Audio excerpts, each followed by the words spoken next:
When we look at the streets of our cities and the promise of our future, it might seem like business as usual.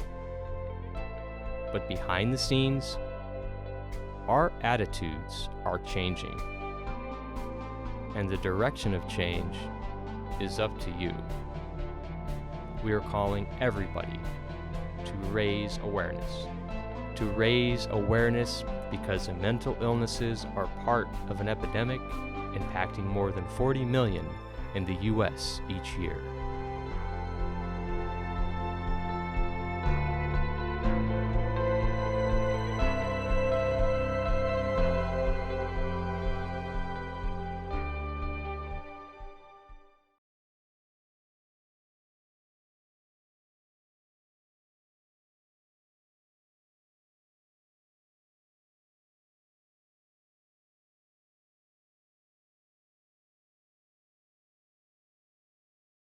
When I talk about mental illness, I'm talking about the diagnosed bipolar 2, schizophrenia, bipolar 1, the major depression, there's so many. Once they're diagnosed by a psychiatrist, they need to be looked upon as a brain disorder. I developed major depression, my first episode, in about 1974 as a medical student. I spent most of my life, without a diagnosis, without even knowing that I had any kind of mental illness. I've always known that something was wrong because I had these mood swings, but first of all, I knew nothing about mental illness.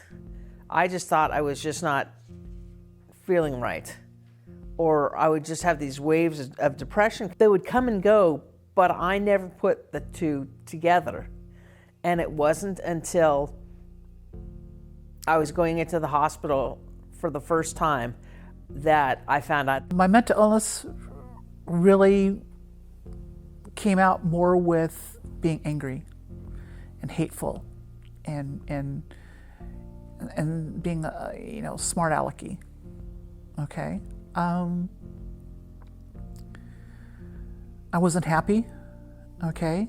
I was definitely unhappy with my family and my position in the family. Okay, I wasn't treated the best of the 3 kids, and I just knew this is something that I couldn't tell anybody. 2008 is when I really finally got treatment. I had finally had enough of my illness. So you can go from 1994 to 2008 of an untreated manic depressant, which was the older term, severely bipolar 1. And I don't know how I made it out alive. My mother definitely had major depression disease as at least middle-aged and probably earlier. Spur of the moment, we'd get into a car to go on a trip and she would just say, "I'm not going," go back to the house and disappear into the bedroom for days. Never treated, never diagnosed. My real mother took her own life when I was 3.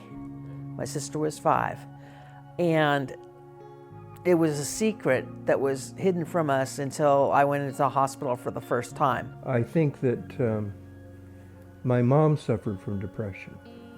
Although, she had all the signs, but I didn't know what it was. She would stay in bed most of the time or isolate herself. She lost 3 children at birth, and so that may have been a factor as well. I ended up being homeless and not having a job, and I turned to my cousin. He was going to help me. And when I was over at his house for 3 weeks, and we moved everything I had that I had left of my life, which was a bed and a TV and my clothes that I'd amassed since this has all come out. And he says, "You're out of here." He tried to get me to, he says, "I don't like Jenna." He says, "This is wrong." He says, "You're sick." And so the next day he put me on a train and left all the rest of my stuff there. And I'm like, I don't have any vehicles. I didn't have the friends that I did who would let me use maybe a vehicle that might carry some of the stuff. So he says, "I'm just throwing it all away." When I worked in the Seattle area, I I had an episode, and this is when my medicine all of a sudden stopped working, because it happened when I was taking medication and I got sick and I was hospitalized. And the situation around that story is I was in a bad car accident because of it, and they faxed my medical records to the wrong fax machine at my work, and my coworkers got a hold of it, and the office gossip got a hold of it. And I worked in a large company. I had over 600 employees, and my accounting department that I was in had like 30 employees. And she proceeded to tell as many people as she could possibly tell my personal story. I would start a job and I would be in a hypomanic state, and I'd really crank out the work, and they think, wow, this is great, we're really pleased with your work. Then I'd have an episode of depression, and they say, what's wrong? You're not doing anything. And sometimes I'd end up getting fired if the hypomania didn't kick in soon enough, or the depression at least go away. Having had depression and being in college, it slows. A lot of times you can't take as many classes because you just can't handle them. One time during college, I was definitely depressed, and I remember calling home and talking to my parents, and they said, well, why don't you just drop out this quarter? Depression has a lot to do with me being transgender and not being able to come out until I did, and and not being able to grow up in the way I wanted to grow up, and be in the gender I wanted to be, living that role. Okay, I had to be the boy of the family, the oldest boy of the family, and I was the one expected to take the garbage out, mow the lawn, wash the cars, look out for the cars, and I didn't want that responsibility. I wanted to be soft, and I have a sister, and we saw a lot that my father did, and I thought that I told her, I said, I don't want to be your brother. I want to be your sister. I am so afraid of major depression, much more so than mania or hypomania, but there's never in, let's say, maybe I'll make it 7 episodes, counting 2015, never been a trigger. It's just one day I'm fine, the next day I'm waking up early, shaking in my boots, and not wanting to get out of bed, feeling this morning terror. I mean, it's, you heard me earlier, it's the worst of the worst feeling. I'd rather be shot, stabbed, have open heart surgery than have a major depression. No triggers, except once. And that's after my wife died in 1992, after an incredibly difficult heart operation. And it was actually a redo from an operation in 1973. And then I had 2 kids to take care of, and I have this theory, and it's in a book I'm going to talk about at some point, that people who've gone through a major depression and survived, when they have to have a challenge and get through that challenge, they step up to the plate and they succeed. They do it because they're so strong from having gone through a depression. So I had to find a nanny for my kids. I had to make my new office work. So I've broken a number of bones, ribs, collarbones, that sort of thing. And the pain I've experienced, the physical pain, is nothing compared to the pain of depression. And the reality that I had at the time was that I honestly believed that my family would be better off if I was dead. I did not want to face life anymore. And I literally had the thought of, please put me in a nursing home, feed me through an NG tube, if that's correct, because until I get better, I can't survive this way. And I really just assumed that every kid growing up felt that way, that I didn't want to live, I didn't want to be here, I didn't ask to be born. My last attempt at suicide was 7 years ago. I just slowly started taking morphine and taking OxyContin, not morphine at the time, but I was taking OxyContin, and I was taking baclofen. I still take baclofen muscle relaxer. I just kept taking that and sitting there, and somebody came by and said something to me. I don't even remember what they said, And I stood up and down I went, unconscious and not breathing. And so somebody managed to call 911, and the next thing I know, I'm in an ambulance, and I was mad. I wasn't mad at them. I was mad that I'm awake. People are committed suicide and developing these diseases as teenagers, and huge bunch of suicides in medical schools. They're even setting up a program at UCSF for mentoring by professors with individual medical students. Huge amount of suicide in medical students because they don't know what's going on. I remember feeling like, not only can I not endure this another minute, I can't endure this another second. It's just unendurable. And I thought, I was raised in a very religious family. I'm not terribly religious, but I remember, as a child reading about Christ's agony in the garden. And that, I thought, wow, maybe that was what it was like. My mania starts typically, first of all, it creeps up on you much more subtly. So sometimes I'll have to require Sue to tell me, hey, you're getting up. I used to fight with her, but she was always right. The first thing I do is I start speeding and do a little reckless driving. And I get on the 60s on Sirius and I turn that music up as high as it can go. Then the speech starts rushing, fast speech. And that's where a lot of people can tell that my personality is changing. And the ideas come so fast, like for different projects. Mm-hmm. Oh, I need to do this. Oh, I need to do this too, and I need to do this. And I got to the point where you take post-it notes and they're all over my room to remember what I want to do. And I don't sleep.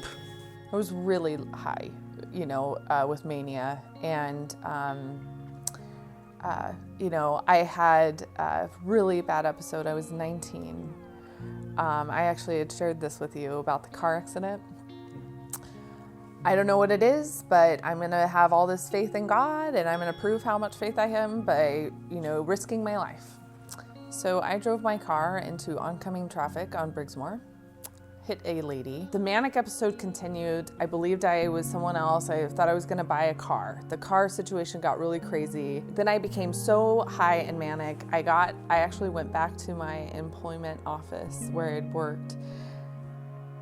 Oh, the story's so intense. Anyways, I made a mess in there. I threw stuff, and I was very belligerent. I was out of control. How can you explain it? From 20 to 29 of being single, and even though I wasn't diagnosed with mania then, I was sexually nymphomaniac. I never felt ashamed.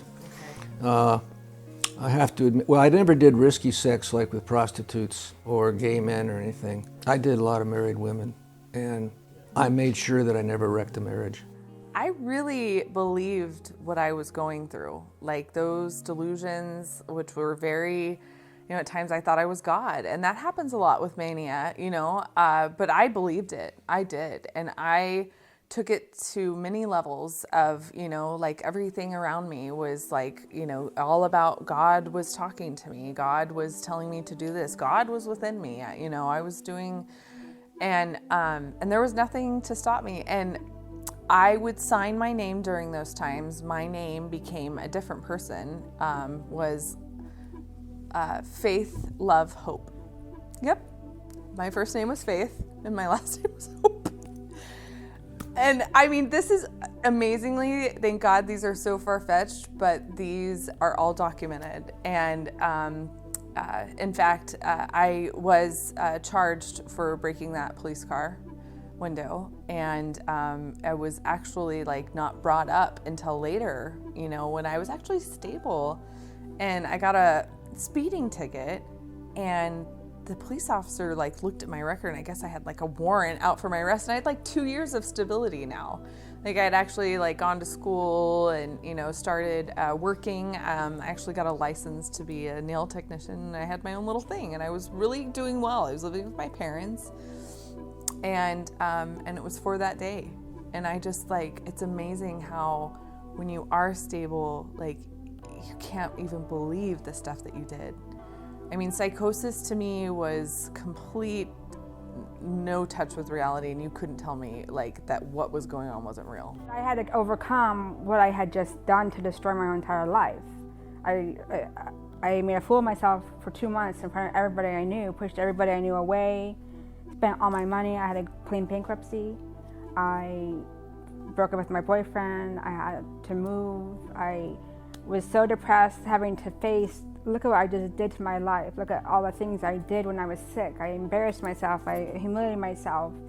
How am I going to face these people if I run into them again? Like, what am I going to do? Like, it was devastating. I was in such a deep depression. I didn't want to eat. I didn't want to get out of bed. It was hard to go to work. I made myself go to work, and I'd come home and I'd go to bed early every night because I was devastated for months recovering from that manic episode. It was so severe. Well, I could definitely recognize the difference between hypomania and depression. And I knew that other people didn't have to go through the rituals that I would go through with obsessive compulsive disorder. But I didn't, know why I had to do that. I just had to, and that was just the way it was. When I got these major episodes of depression, or that first manic episode, the only thing I could do that was right for me and right for my patients was to disappear. Told my partner, saw my psychiatrist, he changed my medications, and I liked Scottsdale, Arizona, because I have a lot of relatives. I would go there, find a nice hotel, and contact my psychiatrist every few days, and sometimes it took 4 weeks, sometimes it took 8. I had partners who would take call. I started running away at 14, but I found that I was okay with the people on the streets, and I enjoyed them, and they liked me, and it was just something that I found was happy to me, was with people that just cared about who I was and not where I came from or what college I was getting ready to attend. My daughter is bipolar, and she had been, at the time, running away to San Francisco. And I was working at the police department, and I thought the worst most of the time. Now, anybody who's hospitalized by a reputable psychiatrist or internist requires hospitalization for these diagnoses. They need to leave the hospital on medications, and they need to leave the hospital with follow-up, and that follow-up is where things break down. Particularly for the indigent patients, or the homeless patients, where they're just sent out after 3 days, even though they're psychotic, and they get no direction as to where to go for follow-up. It's one of the biggest cracks in our care of the psychiatric patients, particularly the seriously mentally ill that we've talked about before, which are mostly schizophrenia folks, with 50% of which don't even know they're sick, agnosophobia, and the other bipolar 1 patients who likewise don't believe they're sick and will never take medicine. So where are they going to end up? On the streets, in jail, cycle back and forth, and throughout the country there is no answer for these people. One of the reasons that I think it's so important that we're doing this documentary is to end the stigma and the shame. I think there's a tendency for people who have a mental illness to self-stigmatize, but I didn't feel that.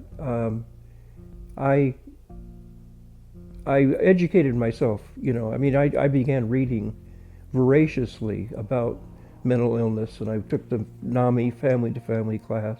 They've now isolated 4 genes that are common in 5 diseases. I'm always trying to be out there to educate people what it's like to go through this. We're not trying to upset anybody.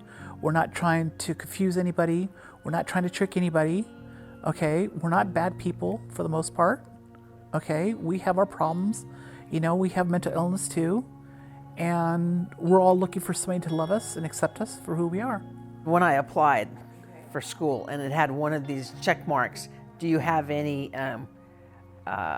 mental health, blah, blah, blah, blah, blah. And I was going to check yes, and I said, that's never going to work. You got to say no. So what do you say to a person who's applying for medical school or a residency, and they now ask for, have you ever seen or been on medication for mental illness?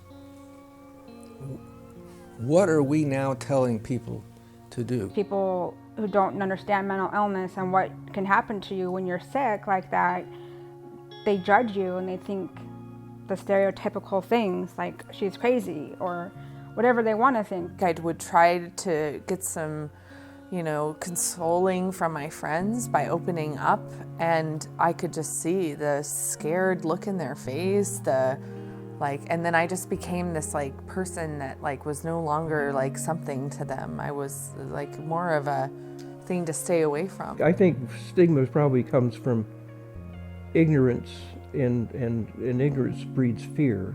People who have relatives or friends who have a mental illness generally have some understanding and sympathy or empathy for those who have the illness. Those who don't, all they know is what they see on the news, where someone with a mental illness has picked up a knife or something and is threatening to harm themselves or somebody else. And often there's a shooting involved and the whole thing ends very badly. For them to equate mental illness with violence, which, is not the case. In the mid to late 90s, it was very okay to come out of the closet as gay, lesbian or gay. But we still can't come out of the closet if we're mentally ill. If you're dealing with gender issues, you have to let somebody know. You can't hold it inside for so long because it'll make you sick, and it can turn some people psychotic. Okay, I think maybe there's a lot of men in prison who are there because they might have these feelings, and so they've tried to be the opposite of this, which is being a hypermasculine male. There are still a lot of people that aren't getting help. And I think because it has come to terms where depression is almost a common thing now, that the stigma for it has decreased. But I don't know if the stigma for bipolar or schizophrenia has changed. And when you don't have control over yourself and your actions and your thoughts, and you've completely lost touch with reality, it's hard to reach out to somebody and get them to realize this is your illness right now. You're not in reality, you're lost in your illness and you need to get help. It's hard to really grab them and pull them in and realize you need to get help. Society sees any group of people that are different and treats them differently, stigmatizes them. There's no reason to be stigmatized for it, and so I refuse to be stigmatized. And in fact, I was very open with people. I guess I have achieved a lot in my life, the 3 degrees, and I was successful at different periods of my life in jobs that were tough. People with these diseases are among the highest cognitive, intellectual functioning people out there. Anybody who survives a major depression comes ready to bat. I think the biggest piece of advice I would give is that you're going to need somebody to advocate for you, because when you're really down, you're not able to do that for yourself.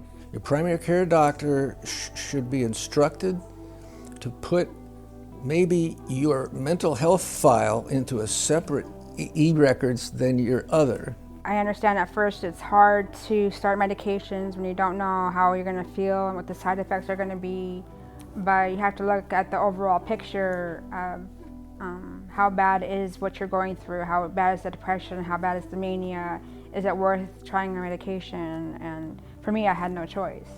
The non-medicine methods.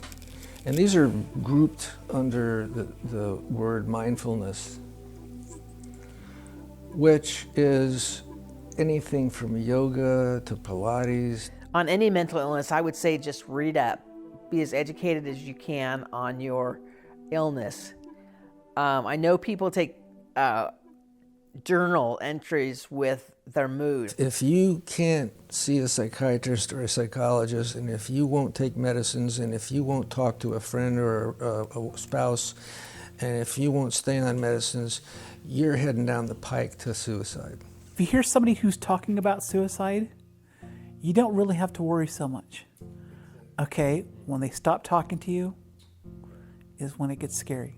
And make sure that as your family, that you're aware of signs and symptoms that are going on with your loved ones. You know, are they isolating? Are they all of a sudden not going to places? Like, you know, and don't just, you know, just cast it aside as something. I mean, you know, really educate yourself on warning signs of mental illness, because it is silent in many instances, and that's where it gets scary. You know, in your 20s and 30s, which is the common time, kids are entering college, just leaving college, starting careers, and they get slammed with an episode of depression or mania.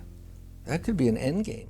Ending the stigma is where it's going to change, because if we kept secret and silent about our disease, how are we going to get better? You can tell me all day long, you know, oh, get out of it. But if I came to your son or whoever and I told him I know what it's like, not only do I know what it's like, but I've been there, and we're just going to get through this whatever we can. And, you know, that's what we're hoping, is to have more peers reach out to each other and empower through the walk, through this documentary, because we can do so many fun things. The biggest thing that's helping the six of us right here is the unity of peers. We're all empowering each other. Dr. Golden, Jack, Jenna, Nancy.